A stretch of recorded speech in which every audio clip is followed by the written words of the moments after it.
सी ननद की जिसे बुराई करना बहुत पसंद था। उसका कोई भी ऐसा दिन नहीं जाता था जिस दिन वो बुराई ना करती हो। जहाँ वो एक और सभी के सामने मीठा मीठा बोलती थी, तो वहीं दूसरी ओर सबकी पीठ पीछे बहुत बुरा बुरा बोलती थी। खैर, इस वक्त ये ननद अपनी भाभी के साथ बैठी हुई है। अच्छा भाभी, कल जानवी की शादी में कितना मज़ा आया ना। हाँ, शादी में सजावट तो बहुत अच्छी की गई थी। अंकल ने बहुत पैसा खर्च किया है। इकलौती लड़की जो है उनकी। वैसे वो लोग बहुत पैसे वाले हैं ना। वो सब तो ठीक है भाभी, लेकिन आपने उनको नोटिस किया? किसको? अरे भैया की एक्स गर्लफ्रेंड साक्षी को। नहीं तो मैंने तो नोटिस नहीं किया। वैसे भी शादी में इतने सारे लोग आए हुए थे तो मेरा ध्यान ही नहीं गया वहां पर। क्या वो आई थी? ना नहीं तो क्या, आई थी और भैया से मिली भी थी। अच्छा। साक्षी ने भैया से ज़्यादा कुछ खास बात तो नहीं की थी, लेकिन भैया उसकी तारीफ कर रहे थे, बोल रहे थे काफ़ी फिट लग रही थी। लेकिन भाभी ना अपना ज़्यादा सोचिएगा मत, वो तो उन्होंने बस ऐसे ही बोल दिया होगा। अरे जो भी है ननद जी, लेकिन ऐसे कैसे बोल दिया? और उन्होंने मुझे ये सब बताया क्यों नहीं? मुझे ना अब उन पर बहुत गुस्सा आ रहा है। ये हमेशा ऐसा ही करते हैं। सच कहूँ तो मुझे भी ना आपकी बात सही लग रही है भाभी। भैया को आपसे ये सब छुपाना नहीं चाहिए। अच्छा भाभी, लेकिन भैया को आप ये मत बताइएगा कि मैंने आपसे ये सब कहा है, वरना वो मुझ पर बहुत गुस्सा करेंगे। अरे नहीं नहीं ननद जी, मैं उन्हें आपके बारे में भला क्यों बताऊंगी। आप बस ये बताइए कि आपके भैया साक्षी से और क्या बोल रहे थे। भाभी दरअसल बात यह है कि अगर भैया मुझे वहाँ पर उनकी बात सुनते हुए देख लेते ना तो मुझ पर बहुत गुस्सा होते। इसीलिए मैंने उनकी ज़्यादा बात तो नहीं सुनी। हाँ, बस 2-4 बात मैंने सुनी थी जो आपको बता दी। दरअसल ननद जी, बात यह है कि जब मैं इनसे मिली थी ना तो उस समय मैं बहुत पतली थी, और अब अचानक से मेरा इतना वजन बढ़ गया है, तो इसमें मेरी क्या गलती? अरे भाभी, आप इतनी छोटी सी बात पर इतना स्ट्रेस मत लीजिए। और वैसे भी शादी के बाद तो थोड़ा मोटापा हो ही जाता है। जब मैं उनसे पूछती हूँ ना मैं मोटी लग रही हूँ, तो ये मुझसे कुछ नहीं बोलते। तब तो ये मुझसे बोलते नहीं नहीं तुम बिल्कुल परफेक्ट लग रही हो। लेकिन अब मुझे पता चला मैं मोटी हो गई हूँ ना, इसलिए अब मैं इन्हें ज़्यादा अच्छी नहीं लगती। तभी वहां पर प्रिया की छोटी भाभी रश्मि आ जाती है। प्रिया उसे सारी बात बताती है। अरे जेठानी जी, आप ज़्यादा स्ट्रेस मत लीजिए। वैसे मुझे ये समझ में नहीं आ रहा कि हमारी पड़ोस की शादी में साक्षी कैसे आई। अरे भाभी, वो राणा अंकल की बेटी जानवी की बेस्ट फ्रेंड है, इसलिए। ओ तभी तो। जो भी है जेठानी जी, आप ज़्यादा चिंता मत करिए। अच्छा रश्मि भाभी, भैया कह रहे थे कि आपको सही से खाना बनाना नहीं आता, क्या ये बात सही है क्या? और वो तो ये भी बोल रहे थे कि आपकी अंग्रेज़ी अच्छी नहीं है। क्या? इन्होंने ऐसा कब बोला? बुरा मत मानिएगा भाभी, दरअसल भैया ने ये बात मुझे बहुत पहले ही बताई थी, लेकिन मैंने सोचा मैं आपसे ये सब क्यों बोलूँ, आपको कितना बुरा लगेगा ना। नहीं नहीं ननद जी, माना कि बुरा लगेगा, लेकिन कम से कम मुझे ये सारी बातें पता भी तो चलनी चाहिए ना, ताकि मैं जान सकूं कि मेरे पति के दिमाग में आखिर चल क्या रहा है। मुझे तो ये सारी बातें पता ही नहीं थी। अच्छा किया कि तुमने मुझे बताया। अरे नहीं भाभी जी, ये कहाँ अच्छा लगता है, मैं भैया की बातें आपको बताती फिरूँ। नहीं ननद जी, आप बताइए, हमको भी तो पता चले आखिर हमारे पति हमारे पीठ पीछे क्या क्या बोलते हैं। हाँ तो रश्मि भाभी, भैया बोल रहे थे कि एक दिन आपने उनके लिए केक बनाया था, वो बहुत बेकार बना था। अब क्योंकि आपने पहली बार भैया के लिए केक बनाया था तो भैया ने मजबूरी में वो केक खा लिया। भैया जब ये बात हमें बता रहे थे ना तो बहुत हंस भी रहे थे। वो मेरे बारे में ऐसा कैसे बोल सकते हैं? अरे देवरानी जी, अब तो बोल दिया ना। सच में ये आदमी ना होते ही ऐसे, हमेशा औरतों की गलतियां निकालते रहते हैं। आप सही कह रही हैं जेठानी जी, इन लोगों को तो हमारी कदर ही नहीं है। और ये मेरी अंग्रेजी के बारे में बोल रहे हैं। अरे खुद की अंग्रेजी कितनी अच्छी है, और ये जो बोल रहे हैं ना कि मुझे खाना बनाना नहीं आता। अरे क्या इन्हें पता नहीं कि मैं कितने बड़े घर से आई हूँ? वहां तो मैं चाय भी नहीं बनाती थी, और यहाँ यहाँ तो सब कुछ बनाती हूँ। इस तरह ये ननद अपने दोनों भाई की बुराइयां अपनी भाभियों से करती रहती है। तो उसी रात ज्योति अपने पति से उसी विषय पर चर्चा करती है। वो अपने पति से झूठ बोलती है कि उसे ये सारी बातें उसकी एक सहेली ने बताई थी जो पार्टी में मौजूद थी। अरे ज्योति, मैंने उसे फिट इसलिए कहा था क्योंकि एक्चुअली उसने 1 महीने पहले अपना एक फिटनेस क्लास खोला है, और सोशल मीडिया में मैंने उसकी कुछ पोस्ट वगैरह भी देखी थी। तो बात यह है कि जब साक्षी मुझसे मिली तब वो अपने फिटनेस क्लास के बारे में मुझे बताने लगी। तो बस इसीलिए मैंने बातों बातों में बोल दिया कि वो फिट लग रही है। इसमें तुम इतना बुरा क्यों मान रही हो? जो भी है, आप उससे सीधी सीधी बात करते ना। अरे आपको उसकी तारीफ करने की क्या जरूरत थी? आपने उसकी तारीफ कर दी तो वो सोच रही होगी कि आप अभी भी उसके पीछे पड़े हुए हैं। ऐसा कुछ नहीं है। और वैसे भी वो बता रही थी कि कुछ महीनों बाद उसकी शादी होने वाली है। तुम ना बेवजह प्लीज शक मत करो। मेरा उससे कोई लेना देना नहीं है। और हाँ, मैं कान पकड़ता हूं कि अगली बार मैं उससे बात करना तो दूर, उसकी तरफ देखूंगा भी नहीं। ओके? हाँ, ऐसा ही करिएगा। दूसरी ओर प्रिया की छोटी भाभी रश्मि अपने पति मनीष से मुंह फुलाकर बैठी हुई थी। अरे क्या हुआ रश्मि, आज मुझसे बिना बात किए ही सो रही हो? आपसे बात करने का क्या फायदा? अरे भैया, मैंने क्या कर दिया? कुछ नहीं, आपने कुछ नहीं किया। आप कभी कुछ करते ही कहाँ है? अरे बताओ ना, किस बात पर मुझसे नाराज हो? अच्छा, शायद तुम इस बात पर नाराज हो कि मैंने तुम्हें वो महंगी वाली साड़ी नहीं दिलाई, है ना? मुझे नहीं पता। रश्मि ये कहकर चद्दर तानकर सो जाती है। दरअसल वो अपनी ननद के द्वारा बताई हुई बातों पर मनीष से झगड़ा नहीं कर सकती थी, क्योंकि अगर वो ऐसा करती तो मनीष को पता चल जाता कि उसकी ननद ने ही सारी बातें रश्मि को बताई हैं। खैर, कई दिनों तक ऐसा ही चलता रहता है। ये दोनों भाभियां अपने पतियों से नाराज रहती है। इसी बीच चलो, अभी बहुत अच्छा मौका है। दोनों भाभियां सब्जी लेने बाजार गई हुई है। मेरे पास कम से कम 2 घंटा तो है ही। तब तक मैं आराम से इन दोनों की बुराइयां अपने दोनों भाइयों से कर पाऊंगी।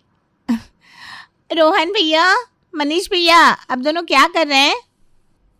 अरे कुछ नहीं प्रिया, मैच आने वाला है ना, तो हम दोनों बैठकर आराम से मैच देखेंगे। सच में बड़ा सुकून मिलता है मैच देखकर। सही है। वैसे भी जब भाभियां घर में रहती है तो आप दोनों को सुकून कहाँ मिलता है? अरे तू ये क्या बोल रही है? वही तो। आप दोनों ना मेरे सामने नाटक मत करो। मुझे पता है आजकल भाभियां आप दोनों से बहुत झगड़ा करती हैं। अरे अब क्या कर सकते हैं, ये सब तो पति पत्नियों के बीच में होता रहता है। वही तो। आज तक इस चीज से भला कोई बच सका है क्या? हाँ भैया, वो तो मुझे पता है कि पति पत्नी के बीच में लड़ाइयाँ होती रहती हैं। ये काफ़ी कॉमन सी बात है। लेकिन आप दोनों की लड़ाइयाँ अपनी अपनी पत्नियों से कुछ ज़्यादा ही नहीं हो रही? वैसे मुझे आप दोनों से कुछ कहना भी था। हाँ हाँ, बोल ना। मैं ये सोच रही थी कि आप दोनों कितने अच्छे हैं, अपनी पत्नियों से कितना प्यार करते हैं, और एक तरफ भाभियाँ हैं जो हमेशा आप दोनों की बुराइयाँ करती रहती हैं। उस दिन ज्योति भाभी बोल रही थी कि हर आदमी एक जैसे होते हैं, वो कभी भी औरतों को समझ नहीं सकते, और आदमी हमेशा औरतों की गलतियाँ निकालते रहते हैं। वही मैं मन में सोचने लगी कि आखिर आपने ऐसा क्या किया है जो भाभी ऐसा बोल रही है। वही तो, मैंने तो कभी भी उसके साथ बुरा बर्ताव नहीं किया। भैया प्लीज़, पर भाभी को आप कुछ बताइएगा नहीं, नहीं तो वो बोलेंगी कि ननद जी आप लोगों के बीच में आग लगाती रहती है। वो तो मैंने बस आपसे क्लियर करने के लिए ये सारी बातें बोल दी। क्यों भैया, कुछ गलत तो नहीं किया ना मैंने? तूने कुछ गलत नहीं किया है। अच्छा हुआ कि तूने मुझे ये सारी बातें बता दी। अगर तूने मुझे ये सब नहीं बताया होता तो मुझे कैसे पता चलता कि ज्योति मेरे बारे में पीठ पीछे क्या क्या बोलती है। हाँ भैया, ऐसा नहीं कहना चाहिए था भाभी को। अरे मनीष भैया, रश्मि भाभी गुस्से में बोल रही थी कि वो तो महलों से आई है और यहाँ पर रह रही है, वो आपके लिए सब कुछ करती है तो आप उसमें भी कमियां निकालते रहते हैं। और रश्मि भाभी ये भी बोल रही थी कि आप उनकी अंग्रेज़ी में बहुत कमियां निकालते हैं, पर आपकी खुद की अंग्रेज़ी ही बहुत ख़राब है। क्या मेरी पत्नी ने मेरे बारे में ऐसा बोला? मुझे यकीन नहीं होता। मैं उससे कितना प्यार करता हूँ। हाँ भैया, अब भगवान ही जाने कि रश्मि भाभी ने ऐसा क्यों बोला। और इस तरह प्रिया अपने दोनों भाइयों के सामने अपनी दोनों भाभियों की कही हुई सारी बातों पर एक्स्ट्रा नमक, मिर्च और मसाला छिड़क कर उन्हें बताती रहती है। वहीं उसके दोनों भाई भी उस पर भरोसा कर लेते हैं और दोनों कई दिनों तक अपनी अपनी पत्नियों से मुंह फुलाकर बैठे रहते हैं। वो उन्हें कुछ बताते भी नहीं। ये सारी चीज़ें देखकर प्रिया को तो बड़ा मज़ा आ रहा था। खैर, इसके 2-3 दिन बाद, तो तुझे ये लड़का पसंद है? चलो, भगवान का लाख लाख शुक्र है कि तुझे लड़का पसंद आया। 1 साल हो गए, इतने लड़के दिखाए, लेकिन तुझे तो कोई पसंद ही नहीं आ रहा था। अरे माँ, आपसे कितनी बार कहा है कि इन सब कामों में थोड़ी देर तो लगती है। आप तो भोली हो, सबको अच्छे से समझ लेती हो। आपको नहीं पता कि इंसानों के भोले भाले चेहरे के पीछे एक दूसरा रूप भी छुपा हुआ होता है। जैसा कि आप अपनी बहुओं को ही ले लो, आप उन्हें कितना अच्छा समझती हो, लेकिन वो तो आपकी पीठ पीछे क्या क्या बोलती रहती है। ये तो क्या बोल रही है? हाँ माँ, देखो ना, आप कितनी अच्छी सास हो, अपनी बहू का कितना ध्यान रखती हो। जब भी बाजार जाती हो तो उनके लिए कुछ ना कुछ ज़रूर लेकर आती हो। यहाँ तक कि उनके चक्कर में आप अपनी बेटी को भूल जाती हो। अरे भला आज के ज़माने में इतनी अच्छी सास होती है क्या? तो कहना क्या चाहती है प्रिया, जरा साफ साफ और जल्दी बता। अरे उस दिन रश्मि भाभी अपनी फ्रेंड की बर्थडे पार्टी में जा रही थी तो तुमने उनसे क्या कहा? थोड़ा सा लंबा ड्रेस पहनो, ठीक है? बस भाभी इतनी छोटी सी बात पर भड़क गई और पता नहीं क्या क्या बोलने लगी। क्या बोल रही थी वो? बोलने लगी, माँ जी बड़ी ओल्ड फैशन लेडी है, हमेशा अपना हुक्म चलाती रहती है, और वो इतने बड़े घर से आई है तब भी यहाँ पर सारा काम करती हैं, इसके बावजूद भी आपको चैन नहीं आता। और न जाने क्या क्या बोल रही थी। अब मम्मी मैं आपको ये सब क्यों बता रही हूँ, आपको कितना बुरा लग रहा होगा ना। अरे नहीं नहीं, तू बता मुझे। अरे ये बात तो मैंने आपको रश्मि भाभी के बारे में बताई, अब मैं आपको ज्योति भाभी के बारे में बताती हूँ। आखिर वो आपके बारे में क्या क्या बोलती है। बोल रही थी जब वो किचन में खाना बनाती है तो आप उन्हें बहुत टोकती हैं और इस तरह प्रिया अपनी भाभीियों के बारे में उनकी पीठ पीछे न जाने क्या क्या बोलती रहती है। माँ मैंने दोनों भाभीयों की सारी बातें आपको तो बता दी, लेकिन प्लीज़ आप उन्हें ये मत बताइएगा कि मैंने आपको ये सब बताया है, ठीक है? हाँ हाँ ठीक है, तू चिंता मत कर। अगले दिन आज छोले भटूरे बना देती हूँ, माँ जी के स्टाइल के छोले भटूरे बहुत अच्छे बनते हैं। ज्योति अपनी सास के पास जाती है। माँ जी आज मैं छोले भटूरे बना रही हूँ, आप मुझे ये बता दीजिए ना कि कौन कौन से मसाले कितनी कितनी मात्रा में डालने हैं। क्या भाई, मैं क्यों बताऊं? तुम्हें तो किचन में खाना बनाते समय किसी की रोक टोक पसंद नहीं है ना, और अगर मैं तुम्हें किचन में आकर कुछ बताऊंगी तो तुम्हें ऐसा लगेगा कि मैं तुम्हें टोक रही हूँ। तो बहू तुम सब अपनी मर्जी से ही करो, मैं बीच में नहीं आऊंगी, तुम चिंता मत करो, ठीक है? माँ जी मुझसे कोई गलती हो गई है क्या? नहीं नहीं, सारी गलती तो सासू माओं की होती है, तुम बहुओं की तो क्या ही गलतियां होती है।